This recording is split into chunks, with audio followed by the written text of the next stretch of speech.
Frank's cologne still lingers on my cardigan, the one I wore to our last coffee meeting before his wife destroyed everything. I press the fabric to my face and breathe deep, trying to capture what's left of him, what's left of us. My therapist says this is unhealthy, that I need to let go. But how do you let go of the one person who understood you when your own husband spent 11 years looking right through you? Reuben's at his new apartment now, probably with her, the dental hygienist he met 3 months after our separation. 3 months. That's all it took for him to replace 11 years of marriage, 11 years of me trying to fit into his narrow little world of church potlucks and missionary fundraisers, and conversations about paint colors for the nursery we'd never need because he was always too tired, too stressed, too focused on his accounting firm to actually touch me. But I'm the villain in this story. At least that's what they whisper over lukewarm coffee in the fellowship hall at First Baptist Buffalo, between prayer requests and pitying glances they think I don't see. Miranda the homewrecker, Miranda the adulteress, Miranda who threw away a good marriage for some workplace fling. They don't know Frank. They don't know what it's like to finally have someone see you as more than just Reuben's wife, more than just another face in the church choir. Let me tell you how a good Christian wife ends up in therapy, mourning a man who was never hers while her husband tells everyone she's the reason their marriage failed. Reuben and I met when we were 19 at a Wednesday night Bible study. He was studying accounting at Canisius College. I was majoring in communications at Buffalo State. He wore pressed khakis to a college group meeting. That should have been my first warning sign. But I was raised in the church, taught that a godly man was the ultimate prize, and Reuben checked every box. He didn't drink, didn't swear, called his mother every Sunday after service.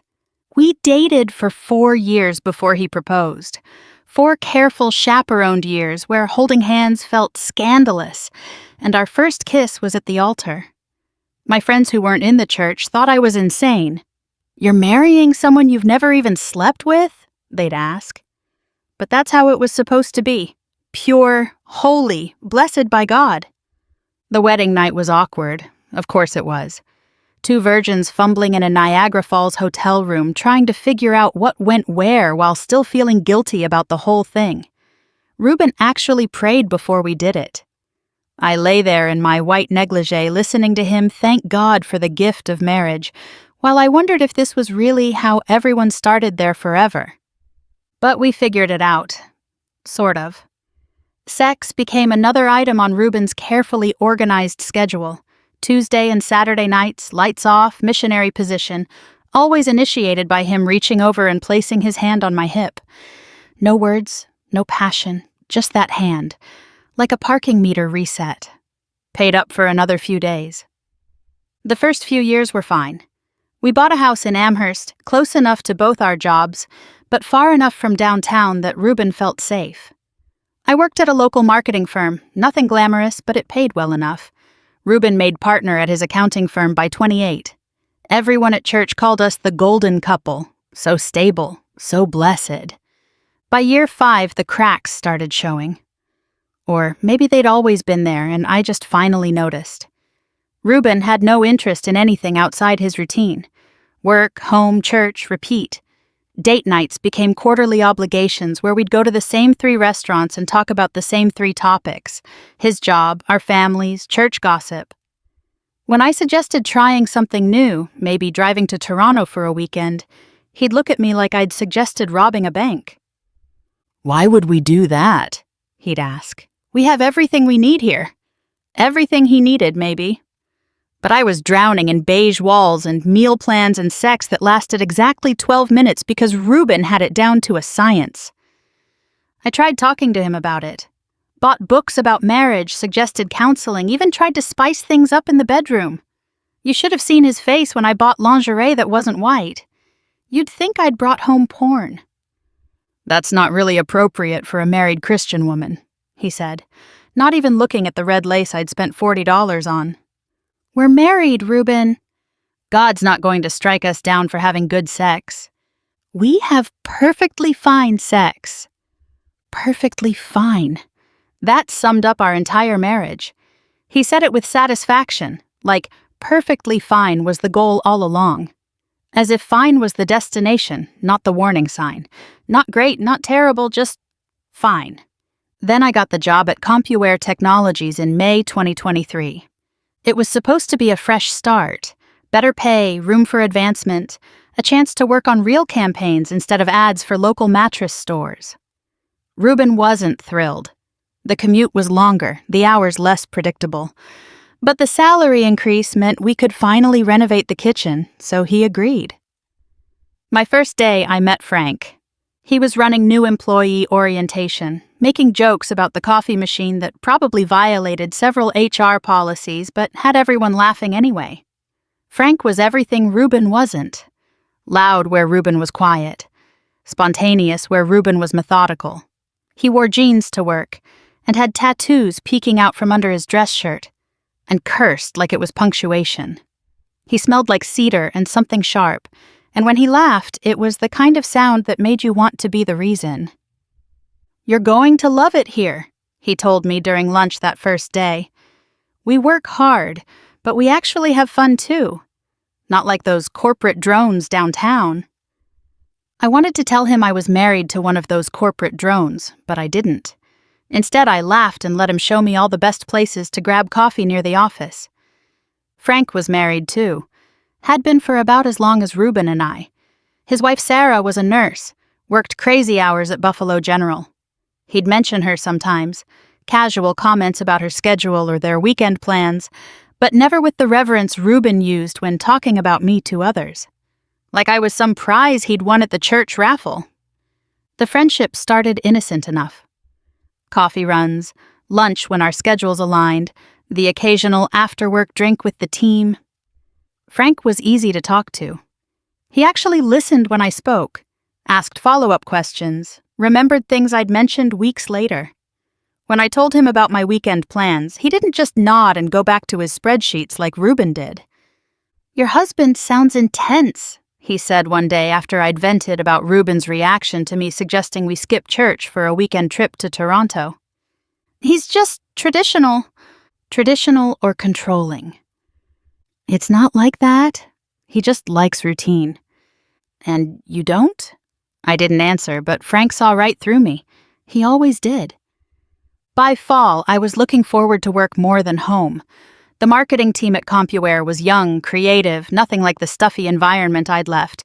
They went out after work, had inside jokes, actually enjoyed each other's company. And Frank was at the center of it all, the social coordinator who made sure everyone felt included.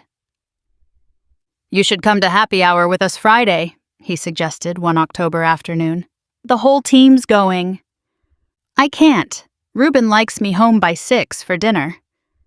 "Likes you home? What are you, a teenager with a curfew?" "It's not like that," I said again, but it was starting to sound exactly like that. I went to happy hour. Told Reuben I had to work late, which was partly true. We did discuss the Henderson campaign over margaritas, but mostly we just laughed, and I remembered what it felt like to be 25 and alive instead of 30, and slowly fossilizing in a suburban prison. Frank walked me to my car after. The October air was crisp, leaves crunching under our feet, and for a moment I felt like I was in college again, young and full of possibilities. "Thanks for coming out," he said. "It's good to see you outside the office fluorescents. You look different." "Different how?" "Happy." The word hung between us, heavy with everything I couldn't say. That I wasn't happy, hadn't been for years. That coming to work was the highlight of my day because it meant seeing him. It was a dangerous realization. "I should go," I said instead. "Yeah, me too. Sarah's probably wondering where I am." But neither of us moved. We stood there in the parking lot, breath visible in the cold air, and I knew we were crossing a line just by lingering. It was a dangerous moment. Good Christian wives don't stand in dark parking lots with men who aren't their husbands, feeling things they shouldn't feel. I went home to Reuben, who barely looked up from his laptop when I walked in. Dinner was in the oven. He'd made his mother's tuna casserole, same recipe we'd had every Thursday for 11 years. We ate in silence, Him reading quarterly reports while I pushed noodles around my plate and thought about Frank saying I looked happy. The real shift happened in December, the company Christmas party. Spouses were invited, and I spent weeks dreading it.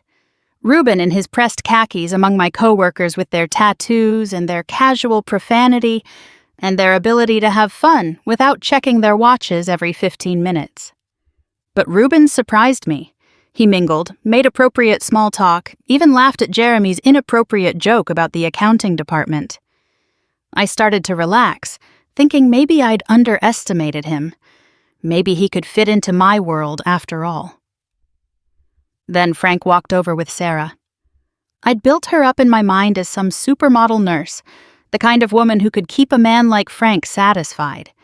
But Sarah was ordinary. Pretty enough, but tired-looking, like her 12-hour shifts were written on her face. She shook hands politely, made the required nice-to-meet-yous, then spent the rest of the party on her phone while Frank tried to include her in conversations. "Your husband seems nice," Frank said when we ended up alone by the dessert table. "He is nice," I agreed, watching Reuben explain tax law to my confused coworker. "Very nice. That sounds like a ringing endorsement." "What's that supposed to mean?" "Nothing. Just nice is what you say about weather, not marriages." "And how would you describe yours?" Frank glanced at Sarah, still absorbed in her phone. "Functional." He said the word like it was a diagnosis. Another line crossed. Married people don't admit their marriages are just functional to other married people they have chemistry with. But there it was, out in the open. This truth that we were both settling for lives that looked good on paper, but felt like death by 1,000 paper cuts. A door cracking open that should have stayed bolted shut. A door cracking open that should have stayed bolted shut. January changed everything. That's when I started my coffee dates. It was innocent, I swear. I've always been someone who likes to really know her coworkers, and one-on-one conversations over coffee were just my way of building relationships. I'd done it at every job, and Reuben had never cared before. Probably because before, my coworkers had been middle-aged women talking about their grandkids, not attractive men with tattoos and easy smiles. "I'm grabbing coffee with Frank after work," I mentioned one Tuesday morning. "Just want to pick his brain about the Morrison campaign." Reuben looked up from his oatmeal. "Frank? The guy from the Christmas party?" "Yeah, my coworker. The one with the tattoos. Does that matter?" "I'm just trying to place him. Seemed different from your usual colleagues. That's because my usual colleagues were boring." "There's nothing wrong with boring, Miranda. Boring is stable. Boring is safe. Boring is boring, Reuben." He went back to his oatmeal, and I went to work, where Frank was anything but boring. Our coffee dates became a weekly thing, always under the pretense of work, always in public places, always completely appropriate if you didn't count the way my pulse quickened when he smiled, or how he started texting me funny memes during the day that made me laugh in meetings.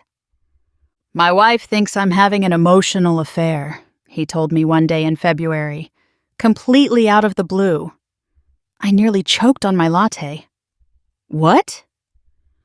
"Sarah, she saw our text thread, got upset about all the messages." "But we're just friends." "I know that, you know that. She's not convinced." "What did you tell her?" "The truth. That you're married, I'm married, we work together, end of story." "And she believed you?" "Not really."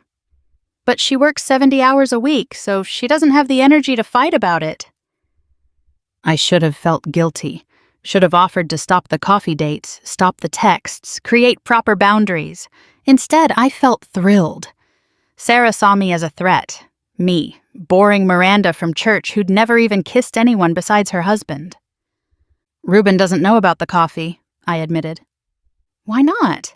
"He wouldn't understand." "He thinks men and women can't be friends. Can they?" Frank looked at me over his coffee cup, and I knew the answer. Number. Not when the friend made you feel more alive than your husband had in years. Not when you counted the hours until your next coffee date. Not when you saved his texts to reread when Reuben was snoring beside you. March was when it all went to hell. We were supposed to get coffee that Wednesday, but Frank canceled last minute. Family emergency, he said. I tried not to feel disappointed, but I'd bought a new dress specifically for our meetup. Nothing scandalous, just something that actually fit instead of the shapeless cardigans Reuben preferred. That night, Frank called me. Actually called, which he'd never done before. "I need to tell you something," he said, and I could hear the weight in his voice. "What's wrong?" "Sarah found out we share locations." My stomach dropped. I'd forgotten about that. We'd shared locations months ago when we were coordinating a client meeting. Never turned it off. "She went ballistic," he continued. "Accused me of tracking you, stalking you. Said the only reason to share locations with a female coworker is if you're fucking her." The word made me flinch.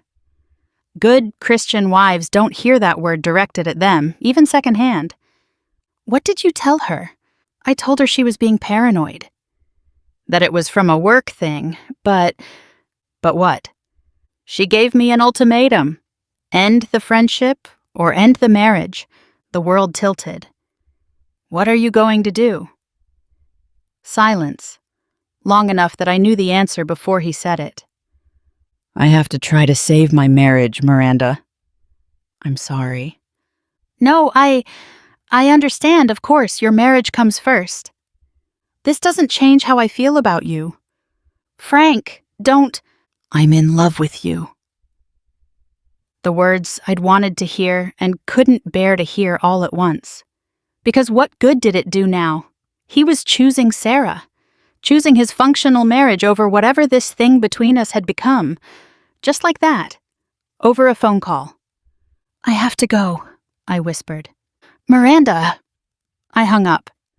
Sat in my car in our driveway, watching Reuben through the window as he sat in his recliner, probably reading his daily devotional, completely unaware that his wife's heart was breaking over another man. The next day at work was torture. Frank avoiding eye contact in meetings, me pretending to care about campaigns and demographics when all I wanted to do was scream. This was what heartbreak felt like. Real heartbreak. Not the dull ache of a marriage slowly dying, but the sharp agony of losing something that had made you feel alive. I lasted 3 days before I broke down completely. Called in sick to work, told Reuben I had a migraine, and spent the day sobbing in bed. How had I let this happen? How had coffee dates and text messages turned into me crying over a man who wasn't my husband? "Maybe you should see someone," Reuben suggested that weekend, finding me crying in the bathroom for the 3rd time. "A counselor or therapist. This seems like more than just work stress." He had no idea how right he was. But I couldn't tell him the truth. That I was mourning the loss of a man I'd never even kissed. That Frank had made me feel seen in ways Reuben never had. That our marriage had been over long before Frank showed up. But I'd been too comfortable in my misery to notice. So I went to therapy. Started in April, twice a week with Dr. Martinez downtown. Told her everything. About the coffee dates, the texts, the way Frank looked at me like I was something special instead of just perfectly fine. "It sounds like you're grieving," she said during our 3rd session. "How can I grieve something I never really had?" Emotional connections are real, even without physical intimacy. You're grieving the loss of that connection, the possibility of what could have been. He chose his wife. And what are you choosing? I didn't have an answer. I went home to Reuben, ate tuna casserole, had our scheduled Tuesday night sex, and felt like a ghost haunting my own life. Like I'd died inside and no one bothered to hold a funeral. May was when Reuben started to notice. Really notice. The weight I'd lost, the way I flinched when he touched me, how I'd stopped planning our usual summer vacation to Virginia Beach. "Are you happy?" he asked one night, completely out of nowhere. "What?" "In our marriage." "Are you happy?" I should have lied. Should have said yes, of course, just tired from work. Instead, I told the truth. "No." He nodded like he'd expected it. Is there someone else? No, I said, and it wasn't really a lie. Frank had made his choice. There was no one else, just the memory of someone else. Do you want to work on us? I don't know. That's not an answer, Miranda. Yes, it is. It's the only honest answer I have. We tried counseling, went to the pastor first, who told me I needed to submit more to my husband's leadership, and suggested Reuben be more attentive to my emotional needs. Went to an actual therapist next, who at least didn't quote scripture at us but couldn't fix what had been broken for years. You don't love me, Reuben said after our 4th session in June. I do love you. You love the idea of me, the stability, the safety, but you don't love me. He was right. I loved Reuben the way you love a comfortable pair of shoes. Reliable, familiar, but not something that made your heart race. Is this about Frank? The name hit me like a slap in a confessional booth. Shame, shock, exposure, all in one syllable. What? Your coworker, the one you were getting coffee with, Sarah Martinez, called me. The room spun. When? 2 months ago. Said her husband was having an emotional affair with a coworker named Miranda. Didn't take a detective to figure out who that was. Why didn't you say anything? I was waiting for you to tell me. To choose us, but you never did. There's nothing to tell. We were friends. It's over. Is it? Number. It wasn't over. It would never be over. I'd carry Frank with me forever, this reminder that I was capable of feeling more than I'd ever felt with Reuben. But I couldn't say that. I need space, I said instead. What kind of space? The kind where you move out. Reuben packed that night, methodical as always, folding his khakis just so, organizing his toiletries in labeled bags. I watched from the doorway, waiting to feel something. Regret, sadness, fear. Instead, I felt relief. I'll stay at my brother's, he said.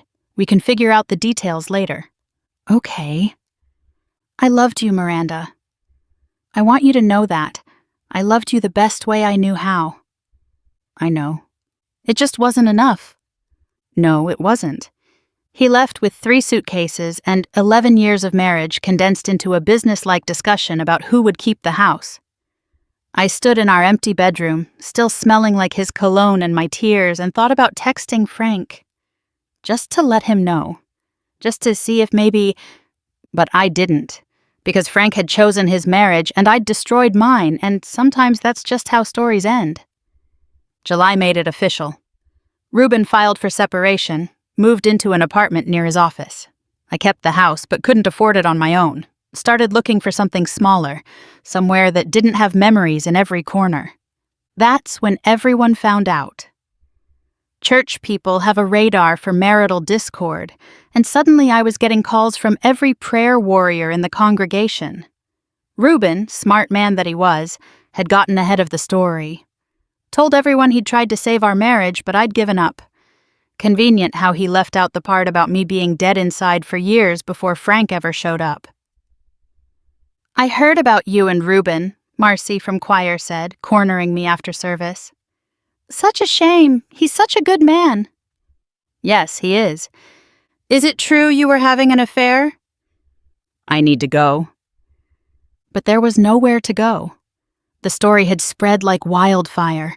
Miranda the adulterer, Miranda who threw away a perfectly good marriage for some tattooed coworker. Never mind that nothing physical had happened. In church world, emotional affairs were almost worse. At least with physical affairs, you could blame the flesh. Emotional affairs meant your heart had betrayed your vows. I stopped going to church. Started spending Sundays at coffee shops, reading books Reuben would have called inappropriate, wearing clothes that showed my shoulders. Small rebellions, but they felt revolutionary after 11 years of modest dresses and daily devotionals. Work was awkward. Frank still there, but not there. We'd nod in hallways, sit on opposite sides in meetings, pretend we were strangers who hadn't confessed love in March. The team noticed, of course. The invitations to happy hour stopped. I became just another coworker instead of part of the group. August was when I made the mistake.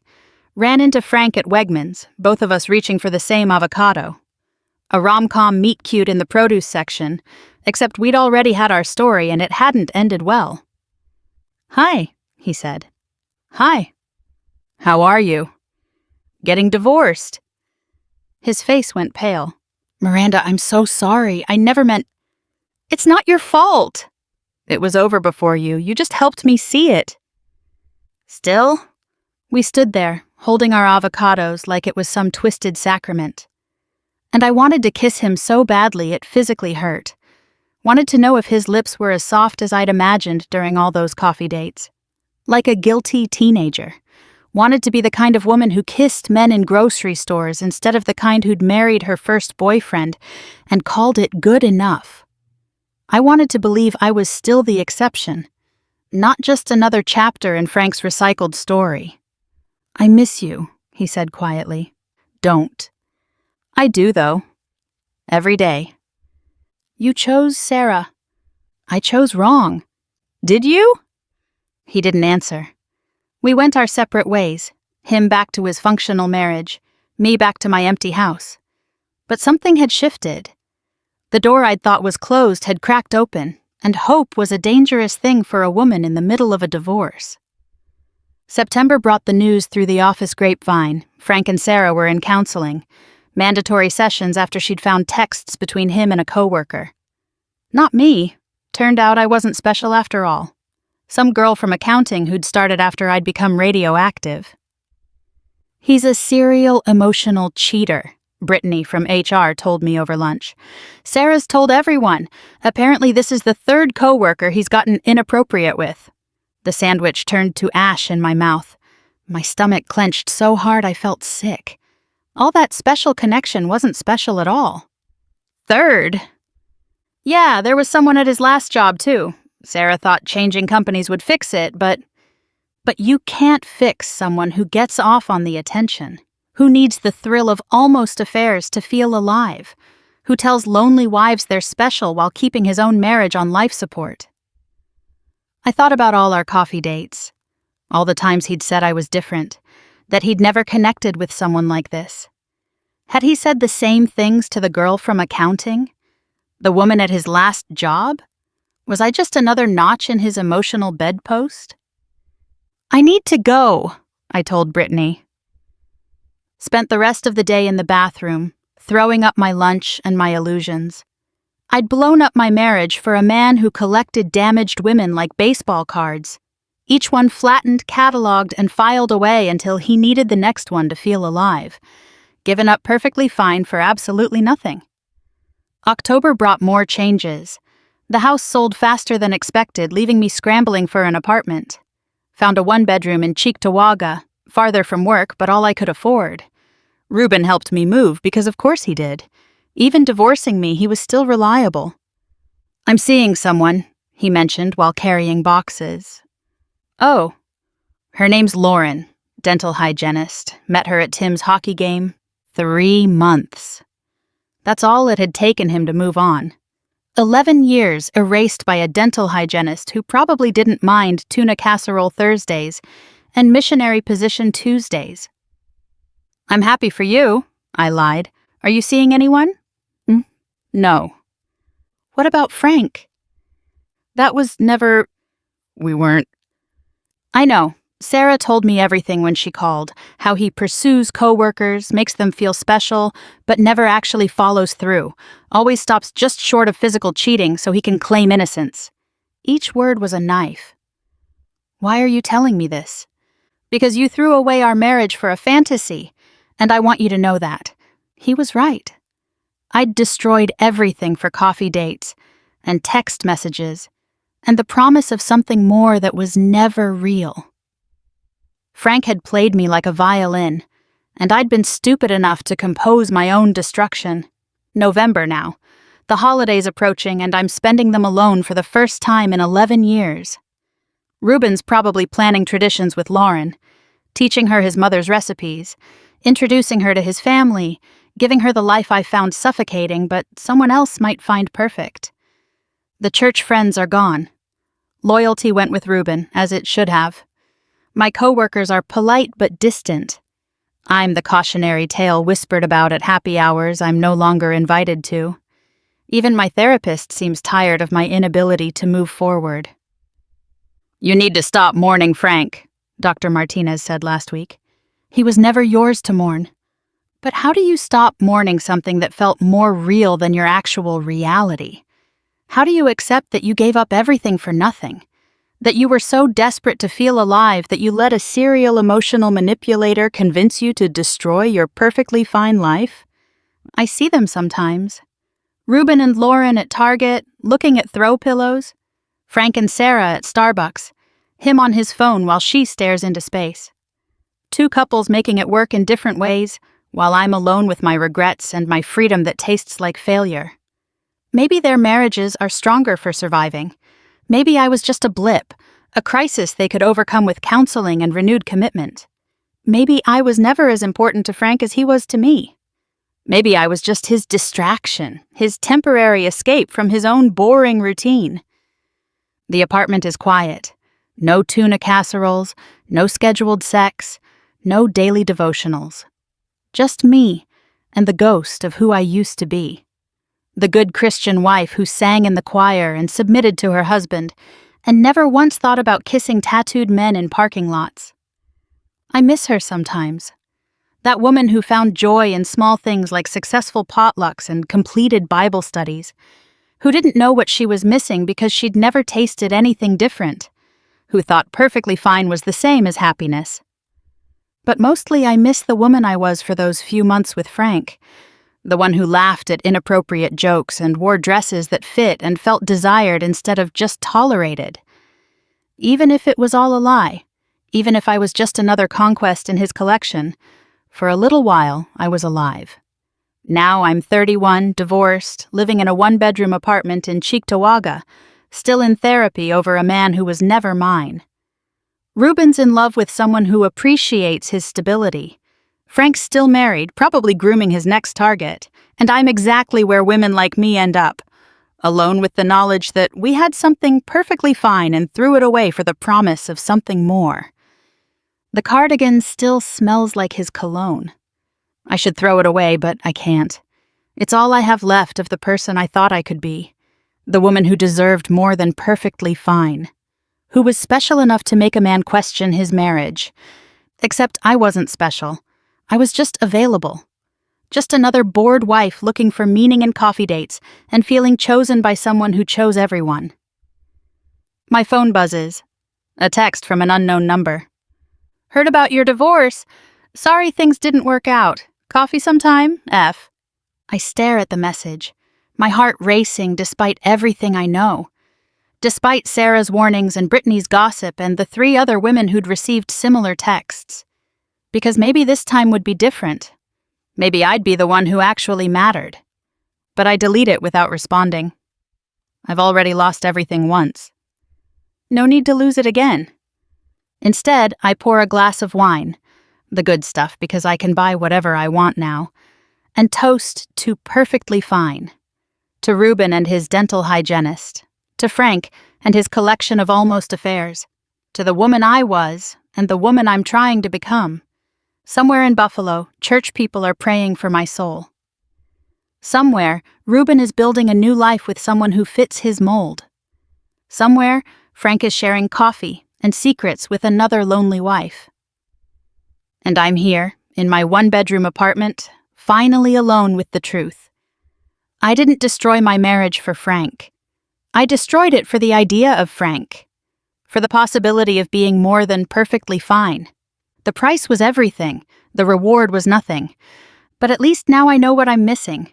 And maybe that's worth something after all.